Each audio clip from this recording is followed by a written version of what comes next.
Il y a un pays en Europe qui a vu son tourisme exploser les dernières années, c'est la Croatie.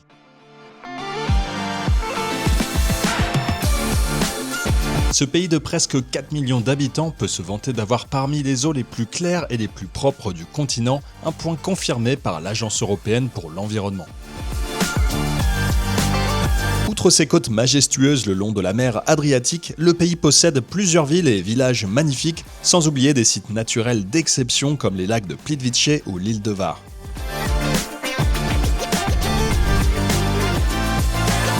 La Croatie fait par ailleurs partie de la zone euro depuis janvier 2023, ce qui en fait une destination facilement accessible, en plus d'être bien desservie grâce à plusieurs aéroports internationaux. Embarque avec nous pour découvrir, le temps d'une semaine, les sites les plus exceptionnels de la partie ouest de ce pays qui ne nous a pas laissés indifférents. De Dubrovnik à Zadar, en passant par l'île de Var et Plitvice, on t'emmène sur certains des plus beaux paysages de l'Adriatique, entre villes fortifiées, eau cristalline et nature spectaculaire. Reste bien jusqu'en dernière partie de vidéo où l'on te donne les conseils pour bien préparer ton voyage et t'éviter quelques mauvaises surprises que l'on a nous-mêmes vécues. Et si ce contenu te fait plaisir, n'oublie pas de laisser un like et de t'abonner, c'est le meilleur des remerciements.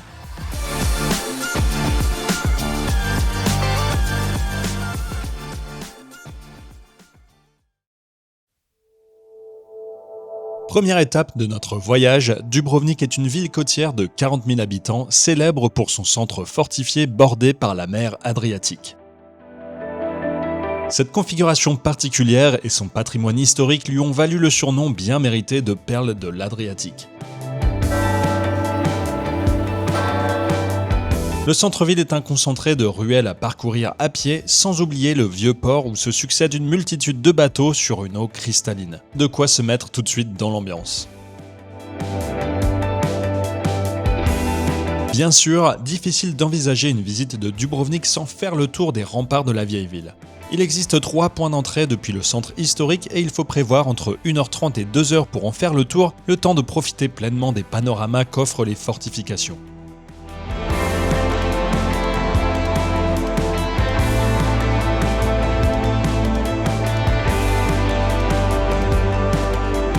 Dans la continuité de cette visite, tu peux également découvrir la forteresse de Lovrijenac, perchée sur un rocher à 37 mètres d'altitude et dominant la vieille ville. Sa construction, datée entre 1018 et 1038, en fait l'un des repères historiques incontournables de Dubrovnik.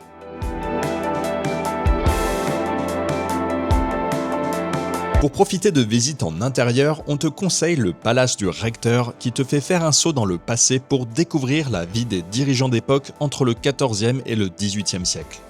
La visite comprend une multitude de salles, de tableaux et d'objets authentiques. Une salle est également consacrée au récent siège militaire de Dubrovnik car, ne l'oublions pas, le pays était encore en guerre jusqu'en 1995 lors de la dislocation de la Yougoslavie. Si le temps te le permet, le musée maritime est une visite à ne pas louper car elle retrace le passé d'exploration et commercial du pays. C'est une visite instructive et convaincra certainement les amateurs du milieu maritime ou de maquettes détaillées. La visite se fait sur 2 niveaux et dure entre 30 minutes et 1 heure. Un point super important, si tu visites les remparts, prends le Dubrovnik Pass. Celui-ci coûte 40 €, soit le prix des remparts seuls, tout en offrant les musées cités précédemment et bien d'autres, sans oublier l'accès illimité au bus. Le pass s'achète en ligne directement et se présente sous la forme d'un e-billet avec QR code. Pour manger sur place, on te recommande le restaurant Konoba Nava situé en plein cœur de la vieille ville et offrant des plats locaux dont le cevapi. Un régal. Pour profiter de la meilleure vue sur la ville, on te conseille de passer au sommet du mont Srd, situé à 412 mètres d'altitude. On a choisi de faire la montée à pied, une randonnée sans difficulté mais nécessitant des chaussures correctes. On évitera les tongs et les sandales. Le tracé commence dans la forêt et se termine sur un chemin bien dégagé offrant de nombreux points de vue sur la ville fortifiée.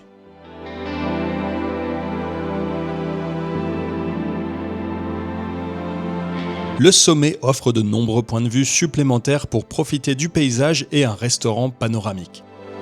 Pour la descente, on a pris le téléphérique qui nous a ramenés directement en centre-ville à 2 pas de la vieille ville.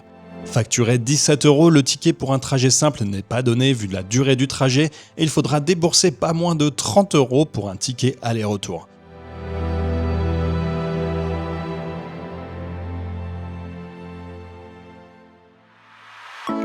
Pour notre séjour à Dubrovnik, on a choisi l'hôtel Compass qui propose de belles chambres avec vue sur la mer, un excellent petit déjeuner et piscine extérieure. L'établissement se trouve dans le quartier de Lapad, un secteur un peu à l'écart du centre historique, idéal pour profiter d'un environnement plus calme. On y trouve une longue promenade en bord de mer, ponctuée de nombreux points de baignade. Le quartier est agréable à vivre avec une sélection d'hôtels haut de gamme et de nombreux restaurants. On te recommande More qui offre des tables avec vue sur la baie de Lapad et des prix qui restent raisonnables pour le secteur. Le seul point négatif de Lapad, c'est la distance avec la ville fortifiée, environ 45 minutes à pied ou 20 minutes en bus. Pour s'approcher du centre, le quartier Ploče, situé à l'est, devrait être une bonne alternative à Lapad.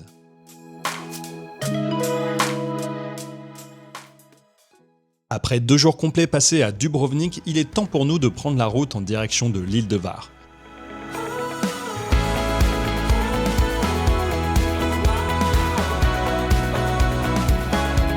Le plus simple est de rejoindre Drvenik, d'où partent de nombreux ferries pour Sućuraj, un minuscule village situé en extrémité est de l'île.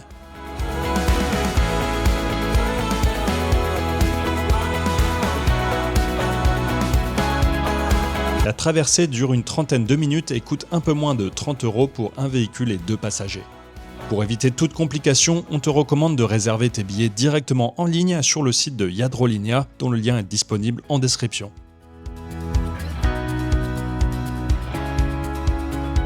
Arrivé à Sućuraj, tu peux faire un stop pour admirer ce petit village portuaire de 300 habitants ou bien poursuivre vers l'ouest de l'île où se concentre l'activité touristique.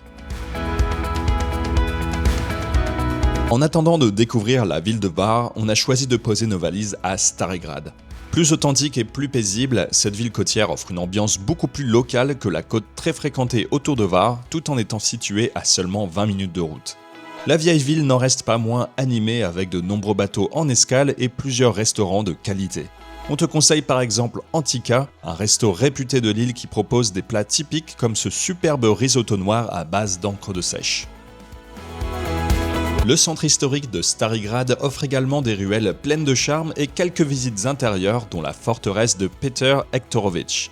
Cette demeure fortifiée emblématique de Stari Grad comprend notamment un bassin en pierre qui permet de se poser tranquillement le temps de quelques minutes. Compte 5 € et environ une demi-heure de visite pour profiter du bassin et des jardins. Pour dormir, on a choisi l'hôtel Heritage Villa Apollon dans un style complètement différent de l'hôtel à Dubrovnik. La modernité cède la place au style à l'ancienne, avec des volumes beaucoup plus conséquents et des meubles d'époque. Pas de piscine ni d'espace bien-être, mais un petit déjeuner sur commande avec une belle diversité de choix.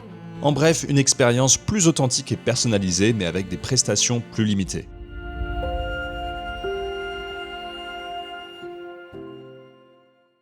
Pour rejoindre Hvar, et surtout autour du mois de juin, on te conseille d'emprunter l'ancienne route qui traverse les champs de lavande. Le trajet ne dure que 10 minutes de plus mais permet de profiter de quelques vues spectaculaires. Tu trouveras cette route en ajoutant le village de Brezje comme point d'étape dans ta navigation.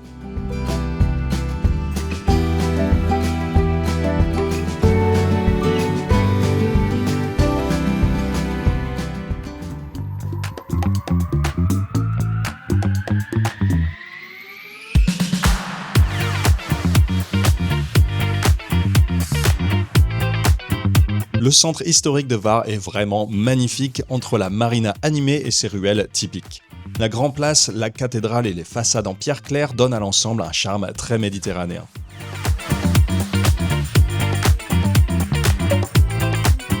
Comme pour le mont Srđ à Dubrovnik, tu peux prendre de la hauteur sur Hvar en rejoignant la forteresse espagnole. Le tracé est court et bien pavé, donc pas besoin de chaussures particulières. Une fois en haut, tu peux payer pour rentrer dans la forteresse, mais on a passé notre tour pour cette fois et sorti le drone à la place. En tout cas, même sans accéder aux fortifications, les vues sont déjà super intéressantes. Ça, c'était pour la partie urbaine, mais si tu aimes la marche, on te conseille la randonnée côtière qui relie Hvar au village de Milna. Il faut compter 10 km pour l'aller-retour et c'est un vrai plaisir pour les yeux. Le tracé est ponctué de plages de galets ainsi que de plusieurs restaurants et bars pour un peu plus d'animation. Le cadre est juste exceptionnel avec ses eaux turquoises à chaque tournant et on trouve forcément un coin tranquille pour se poser au soleil et se baigner. D'ailleurs, pense à prendre des chaussures aquatiques car les oursins sont assez fréquents le long de ces plages rocailleuses. En tout cas, cette randonnée est un super complément à la visite du centre-ville de Var sans devoir reprendre la voiture. C'est sous la pluie et l'orage que débute la troisième et dernière étape de notre périple en Croatie. L'objectif aujourd'hui, c'est de relier le continent en ferry pour rejoindre notre hôtel près de Biograd, une petite ville située entre Plitvice, Zadar et Šibenik, qui sont nos trois principales visites des jours à venir. Le ferry part cette fois-ci de Stari Grad pour rejoindre Split, moyennant une traversée de 2 heures. Le bateau est adapté en conséquence avec une capacité beaucoup plus élevée et des solutions de confort et de restauration plus complètes.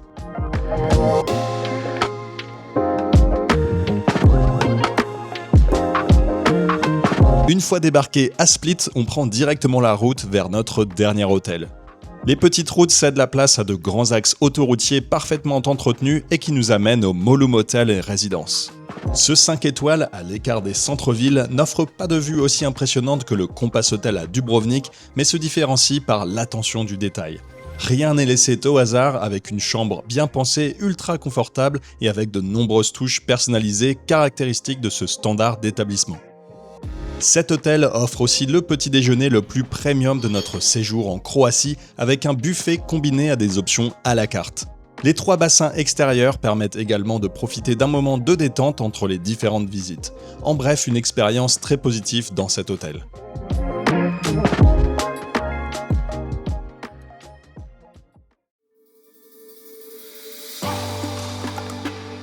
Pour notre prochaine excursion, direction le parc national des lacs de Plitvice, situé à environ 1h30 en voiture de l'hôtel. C'est le site naturel le plus visité de Croatie et selon nous, la visite mérite sa réputation à condition de bien planifier sa visite et d'avoir une journée ensoleillée pour profiter au maximum des couleurs.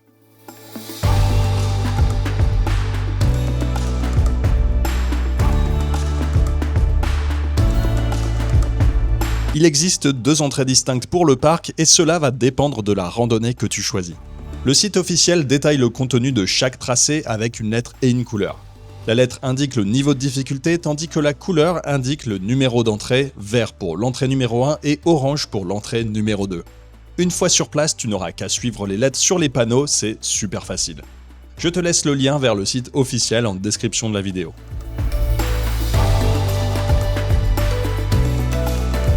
Nous concernant, on a choisi la randonnée H Orange qui est un super compromis entre phase de marche, phase en bus et phase en bateau. Car oui, le ticket d'entrée à 40 € inclut également les moyens de transport sur place. La randonnée H commence justement avec une partie en bus qui amène au niveau des lacs supérieurs pour débuter la marche. Peu de temps après le début de la randonnée, le tracé propose une déviation d'une petite heure, non obligatoire, pour aller découvrir le point de vue de Tomičevo Pogledalo. C'est un détour que l'on te conseille, d'autant que le tracé ne présente aucune difficulté majeure.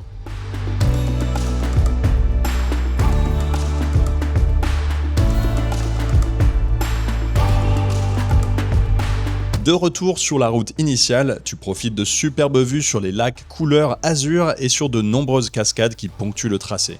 Tu as également plusieurs grands espaces pour manger avec possibilité de commander sur place. À mi-chemin de la randonnée, un bateau électrique te fait passer vers les lacs inférieurs qui est probablement la partie la plus spectaculaire. L'eau est d'une clarté et d'une couleur comme on a rarement vu et l'aménagement du site est fait de manière à profiter au plus près de cet environnement exceptionnel.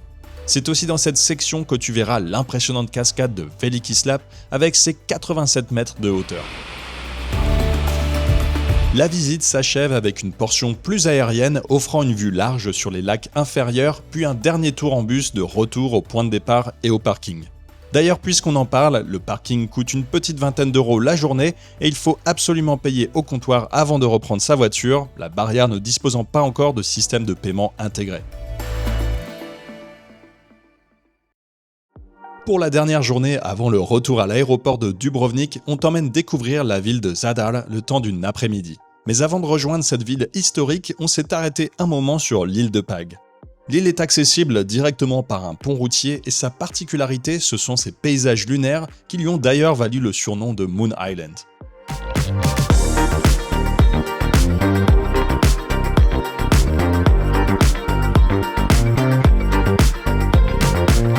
Faute de temps disponible, on s'est limité à l'extrémité est de l'île et les ruines d'une ancienne forteresse. Il y a certainement davantage à découvrir en visitant Pag ou Novalia, mais cette mini-excursion donne déjà une idée des paysages rencontrés sur l'île.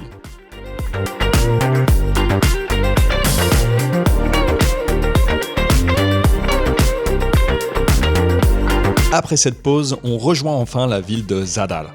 Moins spectaculaire que Dubrovnik, la ville n'en reste pas moins agréable à découvrir avec une foule moins concentrée. Son cœur historique d'origine romaine, posé sur une presqu'île, offre un mix entre ruelles et promenades en bord de mer, malgré une architecture un peu plus inégale. Pour une vue panoramique, on te conseille la tour de la cathédrale Sainte-Anastasie. L'entrée coûte 5 €, payable uniquement en cash cette fois-ci, et te permet de monter tout en haut de la tour avec un plateau à 360 degrés. Pour ce qui est de manger, on a testé et approuvé le restaurant de Botanist. C'est une option vegan située en bord de mer, proposant un menu assez restreint mais des plats et boissons de super qualité. Zadar se distingue avec deux particularités emblématiques. On retrouve d'abord l'Orgue des mers, une œuvre d'art de 2005 qui transforme le mouvement des vagues en son harmonique. L'autre particularité, c'est le Salut au soleil, une autre installation constituée ici de panneaux solaires qui s'illuminent à la tombée du jour dans un jeu de lumière évoquant une piste de danse.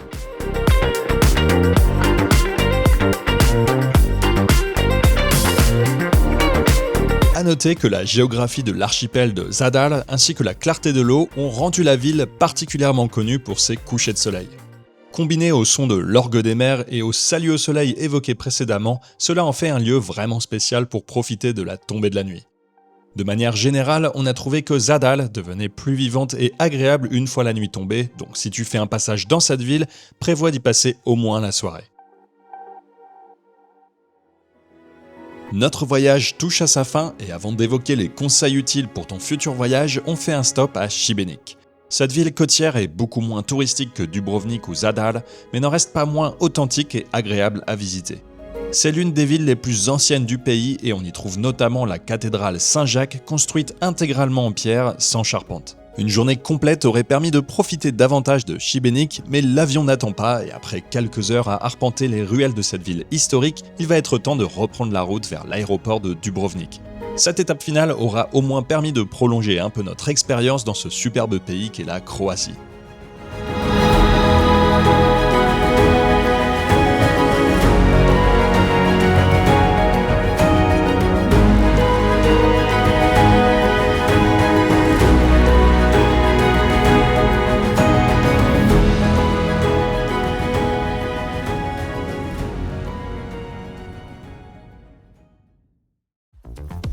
Si ce périple t'a convaincu, alors reste encore quelques minutes, le temps de te partager les quelques conseils de voyage qui t'éviteront les mauvaises surprises. En Croatie, la conduite en elle-même n'est pas compliquée. Les vitesses sont très proches de ce qu'on retrouve en France, même si on a trouvé le respect des limitations assez aléatoire. Côté péage, le système est là aussi très similaire, avec un coût avoisinant les 10 centimes par kilomètre. En contrepartie, le réseau routier est en super état, même si les aires d'autoroute laissent un peu à désirer. Si tu prévois de prendre des ferries, fais vraiment attention aux 2 points suivants. Déjà, il faut savoir que certaines agences de location facturent un frais ferry. Et on ne parle pas de 20 ou 30 €, mais dans certains cas jusqu'à 100 € pour le simple fait de monter dans un ferry. Le problème, c'est que si tu passes par une centrale de réservation comme Auto Europe, ça ne sera pas toujours indiqué clairement, donc pense à regarder directement sur le site du loueur si tu veux éviter les mauvaises surprises lors de la remise des clés. Le deuxième point concernant les ferries, c'est de prendre les billets en avance, même hors saison. Dans certains cas, comme le ferry de Starigrad vers Split, les places sont comptées et on s'est retrouvé bloqué sur l'île de Hvar pendant plus de 6 heures. On te conseille donc de regarder la disponibilité au minimum la veille et surtout pas une fois sur place. Pour le reste, la conduite en Croatie s'est révélée être une expérience plutôt positive et on profite largement des paysages sur la route. Mieux vaut être clair tout de suite, le tourisme en Croatie, ça coûte vraiment cher. Même si l'euro facilite les transactions pour les Européens, on a été étonné des prix rencontrés pendant notre voyage. Dans les restos des zones touristiques que nous avons visités, on était rarement en dessous des 20 € pour un plat simple, sans compter le pourboire de 10 à 15% qui est une norme plus courante qu'en France. D'ailleurs, petit tip au resto, n'oublie pas de demander toi-même l'addition car les serveurs ne viendront pas la proposer automatiquement. Les prix sont également élevés pour les attractions touristiques. On a parlé par exemple de 40 € pour le tour des remparts de Dubrovnik et la moindre visite de musée coûte souvent plus de 10 €, d'où l'intérêt du Dubrovnik Pass. Les coûts du tourisme à Hvar et Zadar sont un peu moins élevés et on pourrait presque dire que les 40 € pour la journée à Plitvice sont presque abordables. Pour ce qui est des logements, les prix sont plutôt raisonnables, ce qui devrait compenser en partie les surcoûts liés aux activités touristiques. Il en va de même pour le carburant qui est 20% moins cher qu'en France. En tout cas, si jamais tu souhaites des conseils plus personnalisés, n'hésite pas à laisser un commentaire, on y répondra avec plaisir. C'est la fin de cette vidéo sur la Croatie et on espère que tu auras apprécié, à travers ces quelques images, ce superbe pays au bord de la mer Adriatique. Si on devait retenir 3 aspects de notre voyage, ce serait l'eau couleur azur, les villes pleines de charme et une nature spectaculaire. Il existe encore d'autres lieux phares à découvrir en Croatie comme Split, Zagreb la capitale ou encore Rovinj au nord du pays, mais ce sera pour une prochaine fois. Merci d'avoir regardé la vidéo jusqu'au bout et n'oublie pas de laisser un like ou de t'abonner à la chaîne si tu veux voir plus de contenu de voyage détaillé. D'ici là, on te dit à la prochaine. Reach for the stars.